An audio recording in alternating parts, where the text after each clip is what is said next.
ہوتے تو میں تسلیم کر لیتا، لیکن ایسا نہیں ہے۔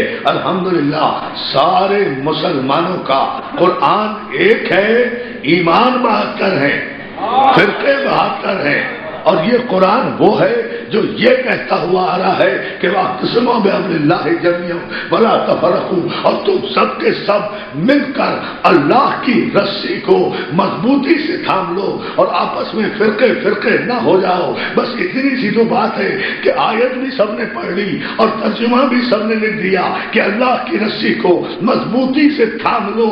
سمجھ نہیں سکے کہ اللہ کی رسی آسمان میں لٹکی ہوئی ہے یا زمین میں بندھی ہوئی ہے۔ اللہ کی رسی حبل اللہ کہتے کسے ہیں؟ حبل اللہ کہتے کسے ہیں؟ اللہ نے کوئی آسمان پر رسی تو نہیں ٹانگی ہوئی ہے کہ جس سے آ کر سب نمٹ جائیں اور سب ایک ہو جائیں۔ بس یہی ہے کہ حبل اللہ کو پہچانا جائے۔ قرآن میں آیت نازل ہوئی کہ حبل اللہ کو، اللہ کی رسی کو مضبوطی سے تھام لو۔ لوگ پہچان نہیں سکے، حالانکہ عربی میں قرآن آ رہا تھا، عربوں کے درمیان آ رہا تھا، مگر ابن عباس بیان کرتے ہیں ایک عرصے تک مسلمان تلاش ہی کرتے رہے کہ اللہ کی رسی کس کھجور کے درخت میں لٹکی ہوئی ہے۔ ارے غور کریں، ابن عباس کا جملہ دے رہا ہوں، ابن عباس کا جملہ دے رہا ہوں دوستو۔ ابن عباس جو مسلمانوں کے تشریح و توضیح کے بنیادی ستونوں میں سے ایک ہے، عبداللہ ابن عباس اور عبداللہ ابن مسعود، یہ دو ہی تو ہیں جو مسلمانوں کے یہاں ماخذ علم قرآن کہلاتے ہیں۔ ایک عبداللہ ابن مسعود، ایک عبداللہ ابن عباس۔ آپ آسمانوں پر جا کر اپنے مذہب کی حقانیت کو سرزا کریں گے اگر آپ نے میرا یہ جملہ سمجھ لیا اور میں سمجھا سکا۔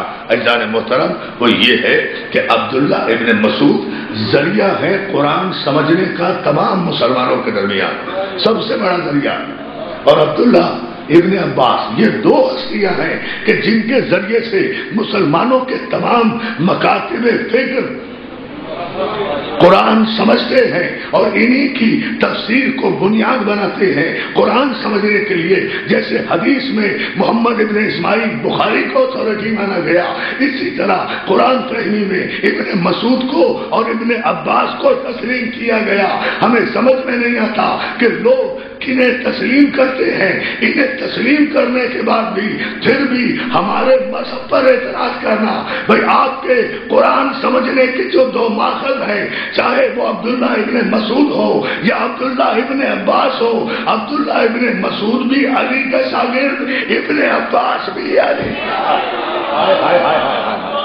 توجہ ہے نا؟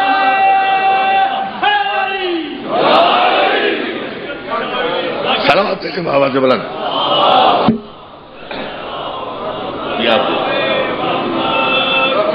ابن مسعود بھی علی کے سامنے زانو ادب طے کرتے ہوئے نظر آتے ہیں، اور ابن عباس بھی علی کے سامنے زانو ادب طے کہ بھائی یہ روایت ساری دنیا میں ابن عباس ہی سے تو مشہور ہے کہ میرے مولا نے فرمایا کہ جو کچھ پورے قرآن میں ہے وہ سورہ حمد میں ہے۔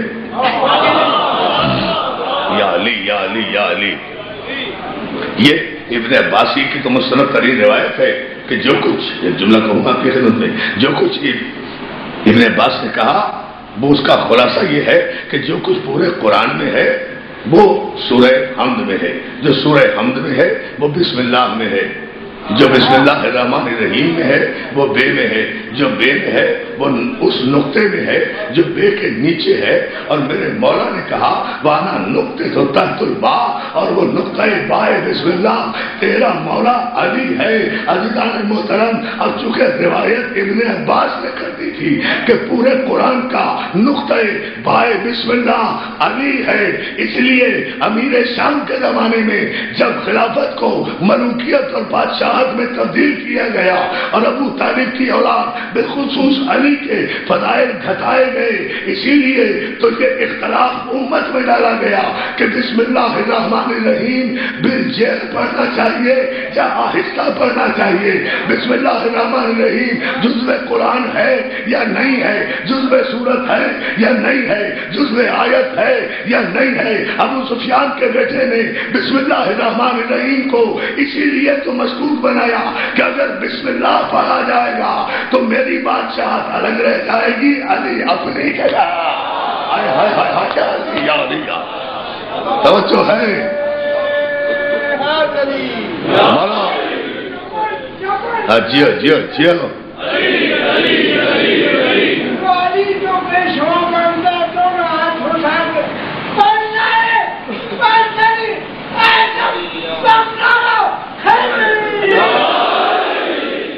مولا سلامت رکھے یا علی مدد کہنے والوں کو اتنی بلند سلوات بھی بھیج دیں محمد علیہ محمد.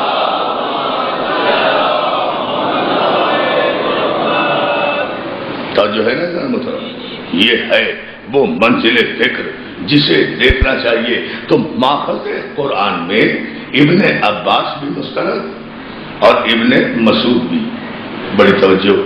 ابن عباس یہ بیان کرتے ہیں کہ یہ آیت جب نازل ہوئی اور تم سب کے سب اللہ کی رسی کو مضبوطی سے تھامے رہو اور آپس میں تفرقہ نہ ڈالو، تو ایک عرصے تک اس دور کے مسلمان، میں بڑی احتیاط سے جملے استعمال کر رہا ہوں، اس دور کے مسلمان ایک عرصے تک اس رسی کی تلاش میں رہے کہ کس کھجور کے درخت میں وہ رسی لٹکی ہوئی ہے. ہائے ہائے ہائے، تاکہ ہم اب وہ ان کا خلوص تھا، رسی کو رسی سمجھے. لا لا لا لا لا لا سلامات بھیج نا محمد علیہ محمد.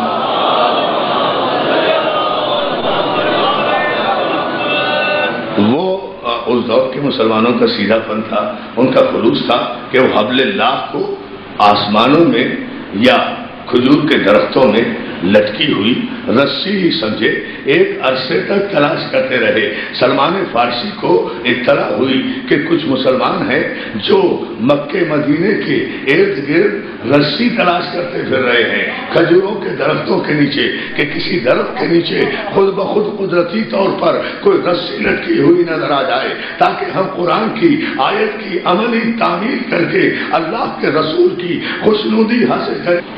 علماء اسلام سے جامعۃ الازہر سے لے کر ریاض یونیورسٹی تک کے علماء اسلام سے اور ریاض یونیورسٹی سے لے کر دارالعلوم دیوبند کے علماء اسلام سے ایک متفقہ مسئلہ پوچھ رہا ہوں کہ میرے پہلے امام سے لے کر میرے آخری امام تک کوئی کسی جھوٹی سے جھوٹی اور ضعیف سے ضعیف روایت سے بھی یہ ثابت کر دے کہ میرے کسی امام نے کسی مدرسے میں کسی معلم اور استاد کے سامنے جا کر زانوِ علم طے کیا ہو.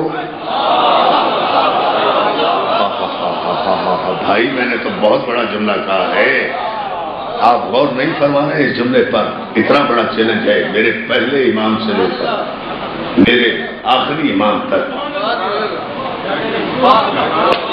نہیں، یہاں سے تو میں سرسری نہیں اتروں گا، اس لیے کہ میں نے تو اپنے کلیجے کی پوری طاقت سے یہ بات کہی ہے. ذرا محترم، ہزاروں کتابوں کا نچوڑ ہوتا ہے تقریر کا ایک جملہ،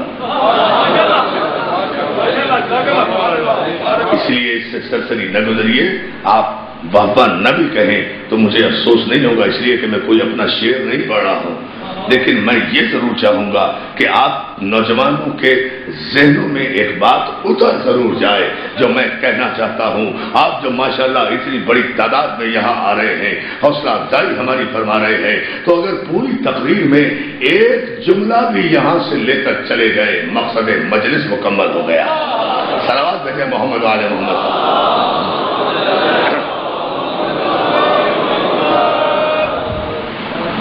تو جو ہے دوستو، میرے پہلے امام سے لے کر میرے آخری امام تک کوئی یہ ثابت کرے کہ میرے کسی امام نے دنیا کے کسی مدرسے میں تعلیم حاصل کی ہو. اچھا نہیں، میں آسان کر دیتا ہوں جملہ. کوئی یہ ثابت کرے کہ میرے پہلے امام سے لے کر میرے آخری امام تک، رسول کی بات چھوڑو، وہ تو ان اماموں کا بھی رسول ہے.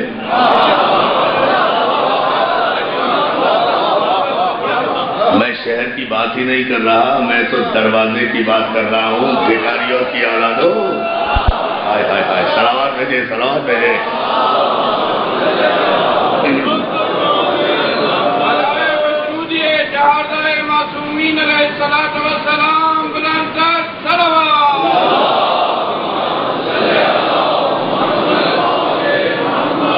کوئی کسی جھوٹی سے جھوٹی روایت سے بھی یہ ثابت اگر کر دے کہ میرے کسی امام نے کسی مدرسے میں کسی معلم کے سامنے زانوِ ادب طے کیا ہو تو میں اپنا مذہب تبدیل کر دوں.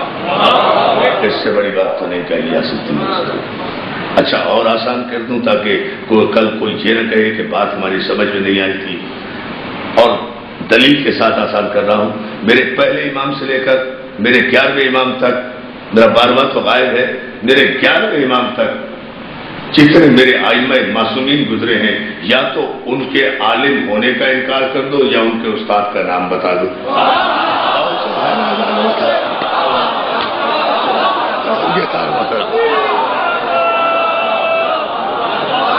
یا علی یا علی یا علی، یا تو ان کے عالم ہونے کا انکار کر دو یا ان کے کسی استاد کا نام بتا دو، کسی ایک استاد کا نام بتا دو.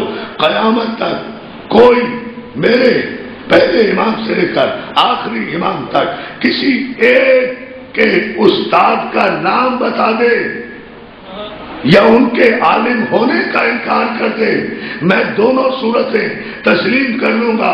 کوئی میرے اماموں کو امام مانے یا نہ مانے، یہ سب سمجھتے ہیں، یہ سب جانتے ہیں کہ علم کا مرکز و محور یہی ہے. یہ پوری کائنات اسلام جن امام اعظم کے فقہ کو فقہ حنفی کہتی ہے، وہ امام اعظم کائنات کی سب سے بڑی سچائی یہ بیان کر کے گئے ہیں کہ لولت سنتان لحلق النعمان، اگر 2 برس علی کے بیٹے جعفر صادق کی خدمت میں شاگردی نہ کرتا تو نعمان ہلاک ہو جاتا.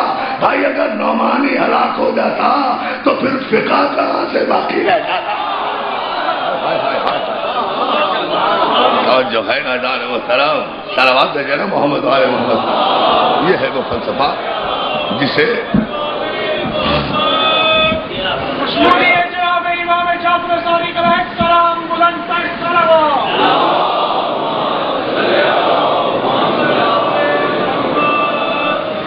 اب پھر میں آپ کی خدمت میں ایک جملہ عرض کروں. یاد رکھیں عزیزان محترم، عبادات جو ہیں، میں تدبر فی القرآن کی جو بات کر رہا ہوں جسے انشاءاللہ آئندہ مجالس میں مزید وضاحت کروں گا، وہ یہ ہے کہ عبادات کا تعلق اس مکلف دنیا سے ہے، غیر مکلف دنیا سے نہیں ہے. عالم 2 ہیں، عوالم 2 ہیں، ایک غیر مکلف ایک مکلف.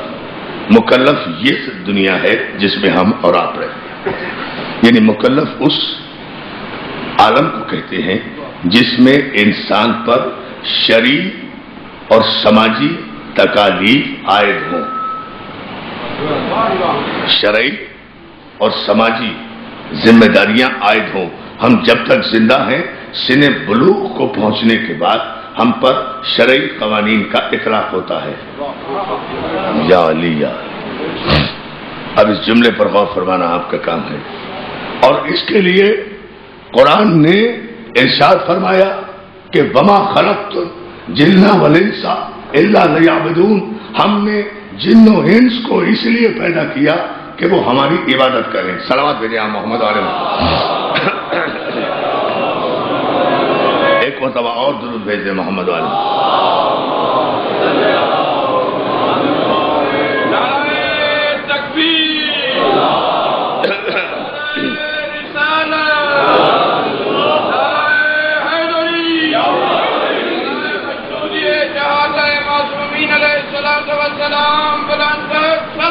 مولا سلامت رکھے.